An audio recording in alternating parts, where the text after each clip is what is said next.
Hello guys, magandang araw. Eto na po yung moment na inaantay ko ba. Hindi ko malaman kung ano ba yung nararamdaman ko guys. Excited ba ako? Malungkot ba ako? O nag-aalala ba ako? Sari-saring emotion guys. At eto, dumating na nga po pala ako sa airport dito sa Ninoy International Airport.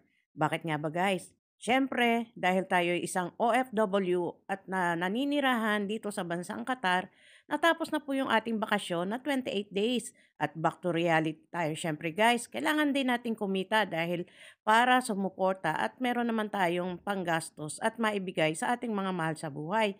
At habang nag-aantay nga ako guys, ayan, binibisita ko yung mga daladala ko kung ready ba yung aking mga pagkain. Dahil napakahirap magutom guys, lalo na kung mag-aantay ka ng flight mo.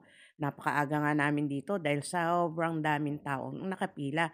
Pero dahil nag-online check-in kami, medyo mabilis guys, kaya ang advice ko sa mga uuwi, mag-online checking kayo pag kayo pabalik ng Doha guys or saan mang abroad.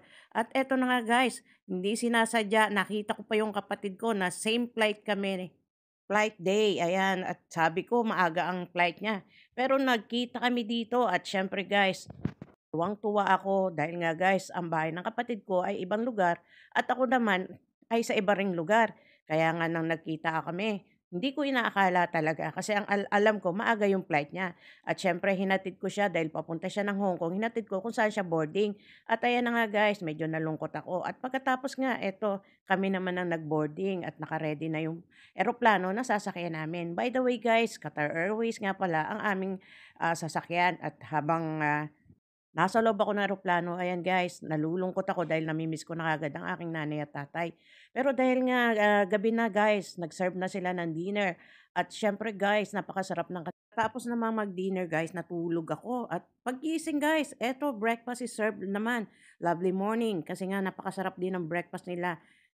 By the way guys, accidentally may nakilala akong isang Pilipina, connecting flight siya papuntang Germany at isa siyang OFW din at marami kami napagkuwentuhan, natutuwa naman ako dahil may nakilala akong bagong kaibigan. Kaya guys, kung tayo bumibiyahe, 'wag tayo maging isnabera, kailangan maging friendly tayo, ayan.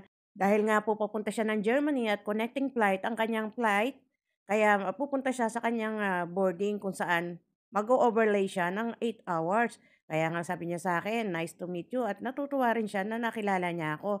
Masaya nga yung kuwentuhan namin at sana nga magkakuwentuhan pa uli kami sa mga susunod. Nagpalitan nga kami ng Facebook name at tsaka ng mga mensahe. Kaya nga guys, tutuwa ako at mayroon akong naging bagong kaibigan at nakatira pa sa Germany. Malay mo naman guys, pagdating ng panahon,